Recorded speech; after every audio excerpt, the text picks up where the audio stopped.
بسم اللہ الرحمن الرحیم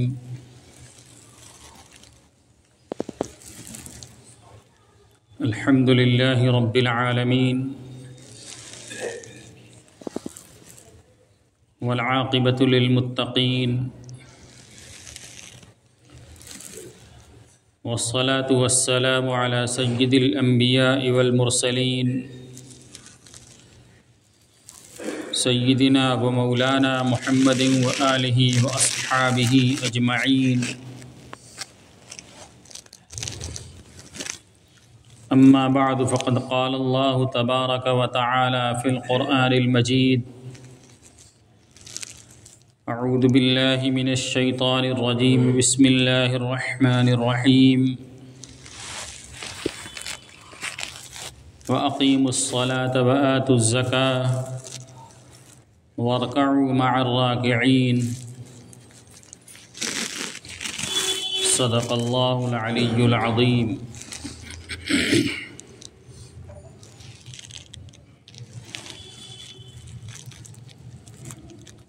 محترم بھائیوں، دوستوں، بزرگوں،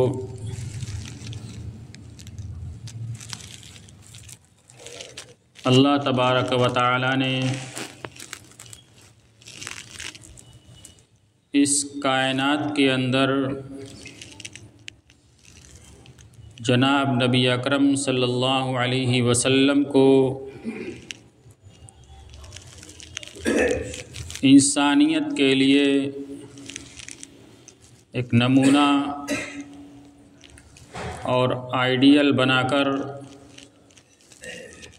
دنیا کے اندر مبعوث فرمایا۔ لقد كان لكم في رسول الله اسوة حسنہ، کہ تمہارے لیے اللہ کے رسول کی ذات کے اندر ایک بہترین نمونہ ہے۔ یہ نمونہ انسان کی پیدائش سے لے کر اس کے دنیا سے جانے تک زندگی کے ہر لمحے کے اندر، ہر حالات کے اندر، ہر اتار چڑھاؤ کے وقت جو بھی اس کے اوپر وقت گزرے، ہر وقت کے لیے رسول کی ذات کے اندر، اس کی زندگی کے اندر ہمارے لیے نمونہ موجود ہے۔ ہمارے لیے تعلیمات اور کرنے کا کام اور رہنمائی موجود ہے، اس لیے کہ اللہ تبارک و تعالی نے جو دین اپنے نبی کے واسطے سے ہمیں عطا فرمایا ہے، دین اسلام، وہ دین اسلام انسانی فطرت کے تقاضے کے عین مطابق ہے۔ یعنی انسان کی فطرت، اس کے اندر کی چاہت جس چیز کا تقاضا کرتی ہے اور جو خیالات اس کے اندر پیدا ہوتے ہیں، اسلام کے اندر ہر ایک کی رعایت کی گئی ہے اور ہر مسئلے کا حل رکھا گیا ہے۔ آج ہم جس دور سے گزر رہے ہیں، آج اس دور کے اندر اسلام پر ہر طرف سے یلغار ہو رہی ہے۔ اسلام کے ماننے والوں کے اوپر بھی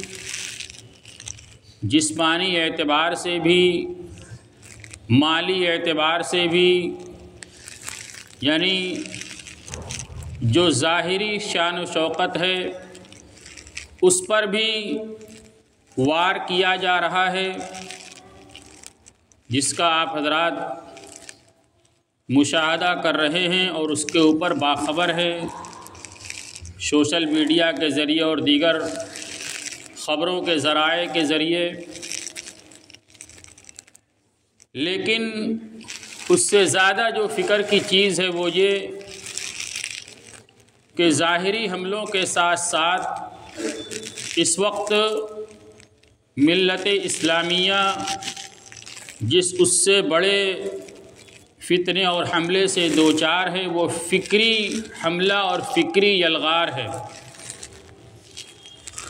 یعنی جو اسلامی سوچ ہے، بلکہ یہ کہا جائے کہ ایمان کی جو بنیاد ہے اور اس کے ساتھ ساتھ اسلام کی جو تہذیب ہے، اس کے اوپر حملہ کیا جا رہا ہے، اس کے بارے میں شک و شبہ پیدا کیا جا رہا ہے، لوگوں کے اندر دوسری تہذیبوں کی ترویج کی جا رہی ہے اور اس کے مقابلے میں اسلامی تہذیب کے اوپر کیچڑ اچھالا جا رہا ہے، جس کا نتیجہ یہ نکل رہا ہے کہ آج ملت اسلامیہ کا نوجوان، بلکہ اس سے بھی بڑے لوگ، ادھیڑ کی عمر کے لوگ، جن کا علماء کرام سے کوئی ربط نہیں ہے، جن کا دین اسلام سے کوئی مضبوط تعلق نہیں ہے، جو یہ کہا جائے کہ موروثی مسلمان ہیں، اسلامی اور مسلمانوں کے خاندان کے اندر پیدا ہو گئے، نام مسلمان کا رکھ لیا، عیدین پڑھ لیا، جمعہ پڑھ لیا،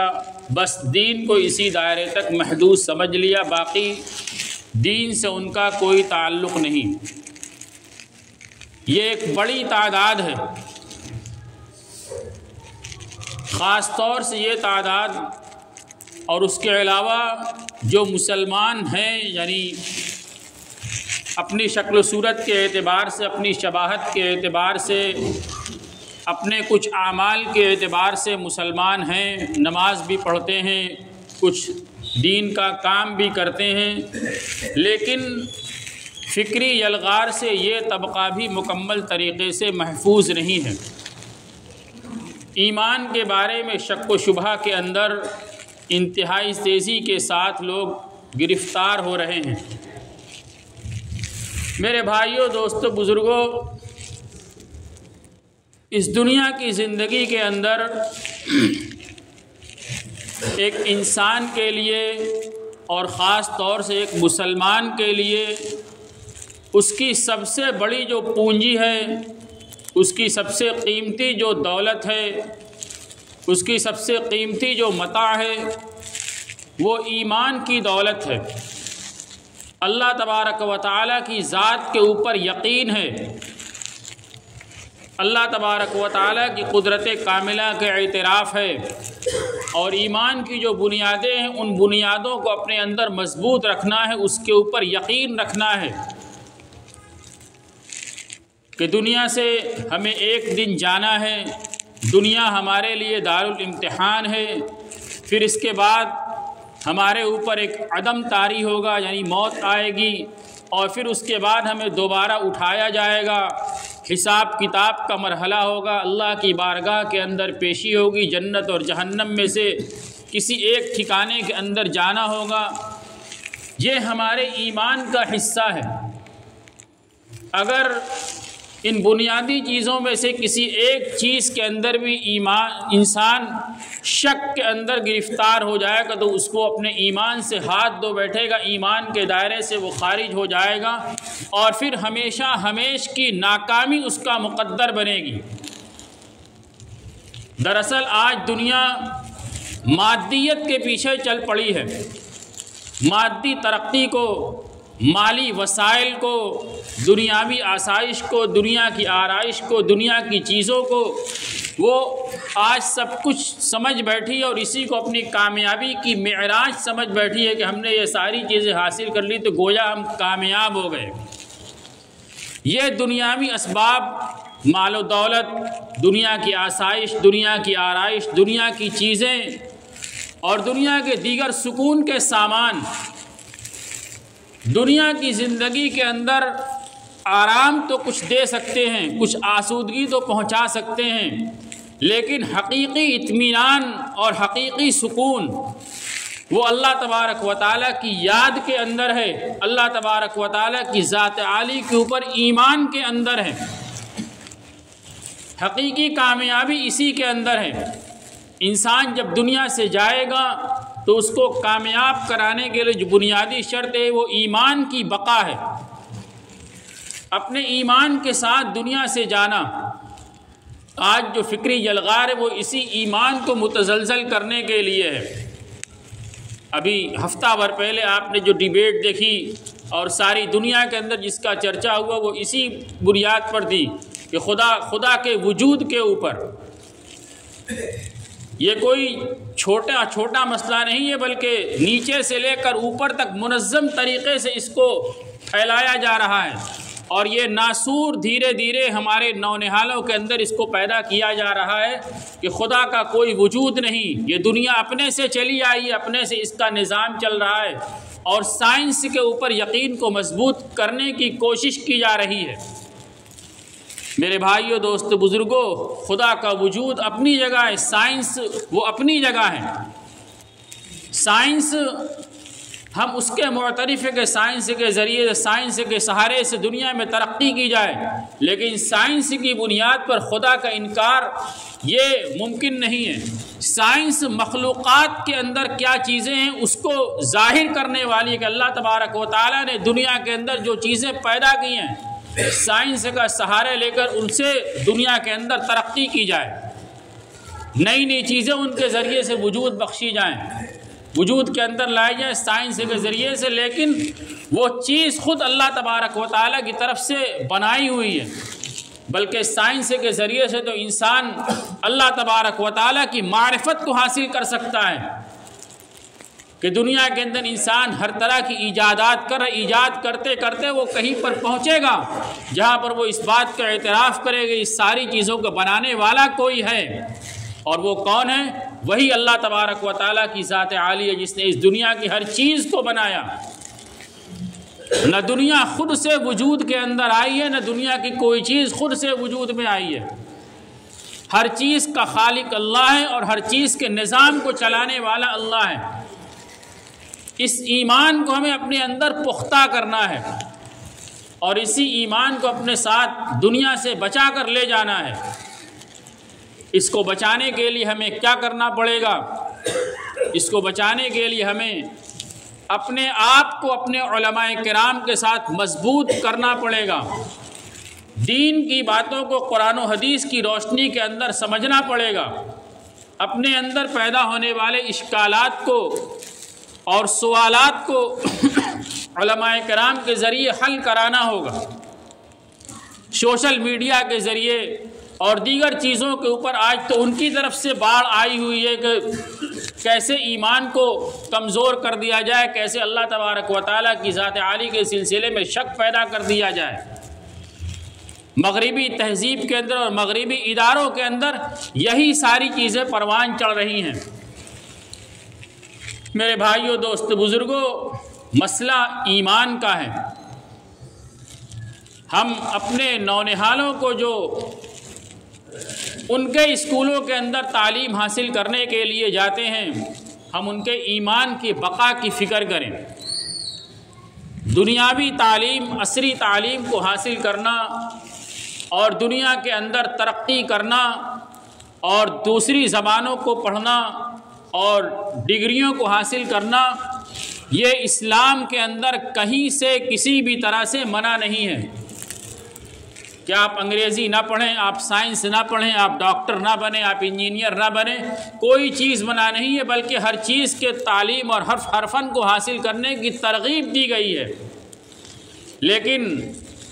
ہر چیز سے پہلے اس بات کی تعلیم دی گئی کہ انسان، ایک مسلمان، اپنے ایمان کے بقا کی سب سے پہلے فکر کرے، اپنے ایمان کو سب سے پہلے محفوظ کرے، اس کے بعد وہ دنیا میں جس چیز کا علم حاصل کرنا چاہے اس کے لیے دروازہ کھلا ہوا ہے۔ بلکہ آج دنیا جس طریقے سے آگے بڑھ رہی ہے اور مسلمان جن حالات سے دوچار ہیں، ان حالات کے اندر مسلمانوں کو ہر میدان کے اندر اپنے افراد کی ضرورت ہے جن کے اندر ایمان کی علامت بھی موجود اور جن کے اندر انسانیت کی ہمدردی بھی موجود ہو۔ ایسے افراد کی ضرورت ہے، وہ انہی فن کے حصول کے راستے سے آئیں گے، لیکن ایمان کا سودا کر کے ہمیں کچھ بھی منظور نہیں ہے۔ ایمان کی سلامتی کے ساتھ آپ جو چاہیں بنے، بلکہ اس کی حوصلہ افزائی کی جائے گی کہ ایمان کی سلامتی کے ساتھ آپ دنیا بھر کی تعلیم کو حاصل کریں اور اس فن کے ماہر بنیں اور اپنے قوم کی اس کے ذریعے سے مدد کریں، اپنے ملک و ملت کی اس کی تعمیر و ترقی کے اندر حصہ ڈالیں، اس کی حوصلہ افزائی کی جائے گی۔ لیکن اگر ایمان کو چھوڑ کر ہے تو وہ منظور نہیں ہے۔ آج ہمارے نونہال ان تعلیم گاہوں کے اندر جا رہے ہیں، وہاں سے آنے کے بعد سرپرستوں کی بہت زیادہ ذمہ داری بڑھ جاتی ہے کہ اپنے نونہالوں کی فکر کریں کہ ان کو وہاں پر کیا پڑھایا جا رہا ہے اور ان کی سوچ کو کیا سمت دی جا رہی ہے، اس کی نگرانی کریں۔ آپ جائزہ لیں گے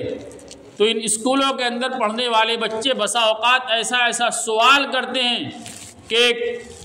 درمیانی طبقے کے والدین کے لیے ان سوال کو سمجھنا مشکل ہو جاتا ہے،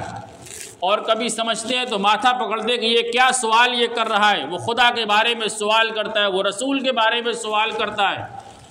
اسلام کے بارے میں سوال کرتا ہے، اور ہم کبھی اپنی لا علمی کی بنیاد پر اس کو پلہ جھاڑ دے کہ یہ سب سوال کرنے کا نہیں ہے، چھوڑو کس چکر کے اندر تم پڑے ہوئے ہو، یا کبھی اس کو ڈانٹ کر بیٹھا دیتے ہیں، ہمیں معلوم نہیں ہوتا ہے۔ میرے بھائیو، دوست بزرگوں، آج کا زمانہ انتہائی حساس دور ہے۔ آج چھوٹا بچہ بھی بہت زیادہ حساس ہوتا ہے، اس لیے کہ تعلیم کے جو مواقع ہیں اس کو انتہائی عام کر دیا گیا ہے۔ آپ اس کے سوال کے جواب نہیں دیں گے، وہ موبائل اٹھائے گا، گوگل پہ جائے گا، یوٹیوب پہ جائے گا، اپنا سوال ڈالے گا، اس کو جواب ملے گا، اور جواب کون سا ملے گا وہ آپ کو معلوم ہے۔ پھر وہ جو شک اس کے اندر پیدا ہوا تو اس کے اندر درجہ بدرجہ پختگی آئے گی، اور پھر ایک دن آتے آتے وہ آپ کے ہاتھ سے نکل جائے گا۔ لہذا اس ماحول کے اندر سرپرستوں کی ذمہ داری بہت زیادہ بڑھ جاتی ہے کہ بچے کی طرف سے کوئی سوال آئے تو اس کو مطمئن کرنے کی حتی الامکان کوشش کی جائے، محبت اور شفقت کے ساتھ اس کو سمجھایا جائے۔ جواب نہیں معلوم ہے تو وقتی طور پر اس کو بیٹھا کر پھر اس کا جواب حاصل کر کے اس کو مطمئن کیا جائے۔ یہ چھوٹے چھوٹے سوالات ایمان کی بقا کے سوالات، ان کے بارے میں شک کے اندر مبتلا ہوگا تو آج جو بیج بویا جا رہا ہے اس کے اندر کل جب تناور درخت بن جائے گا تو آپ ماتھا پیٹنے کے علاوہ کچھ نہیں کر پائیں گے، کتنا بھی سمجھا لے پھر وہ تناور درخت بن چکا ہے۔ لہذا سرپرستوں کو اس طرف بہت زیادہ بیدار ہونے کی ضرورت ہے کہ ان کے بچوں کے اندر کیا سوالات پیدا ہو رہے ہیں، وہ کس طرف کس راستے کے اوپر جا رہے ہیں، کس طرح ان کی تربیت کی جا رہی ہے ان کے اسکولوں کے اندر، اور گھروں کے اندر اس طرح کی تعلیم کا ماحول پیدا کیا جائے، کتابوں کی تعلیم کی جائے جس کے اندر ایمان اور اللہ تبارک و تعالیٰ کی ذات، رسول کی ذات، قیامت، جنت، جہنم اور جن بنیادی چیزوں پر ایمان ضروری ہے ان کے بارے میں گھروں کے اندر پڑھا جائے، بچوں کو بتایا جائے، خود بھی اس کے بارے میں پڑھا جائے، اپنے ایمان کو مضبوط کیا جائے، اور سب سے اخیر میں اللہ تبارک و تعالیٰ کی طرف توجہ کی جائے۔ اللہ تبارک و تعالی نے جن عبادات کو حکم دیا ہے ان عبادات کو بجا لایا جائے، اور اللہ تبارک و تعالی کے سامنے عاجزی کی جائے، اپنے ایمان کی حفاظت کے لیے، اپنے ایمان کو مضبوط کرنے کے لیے اللہ تبارک و تعالی کی طرف آہوزاری کی جائے کہ ہمارا بھی ایمان محفوظ ہو جائے اور ہماری اولاد کا ایمان بھی محفوظ ہو جائے۔ آج کے زمانے کے اندر ایمان کا بچانا یہ انتہائی مشکل ترین کام ہوتا چلا جا رہا ہے۔ آج فتنوں کا دور ہے، ایمان کی حفاظت انتہائی ضروری ہے۔ اللہ تبارک و تعالی ہم سب کے ایمان کو محفوظ فرمائے، جب تک دنیا میں رکھے ایمان کے ساتھ رکھے، اور دنیا سے جب جانے کا وقت آئے تو ایمان کے اوپر ہم سب کا خاتمہ مقدر فرمائے۔ وآخر دعوانا الحمد للہ رب العالمین۔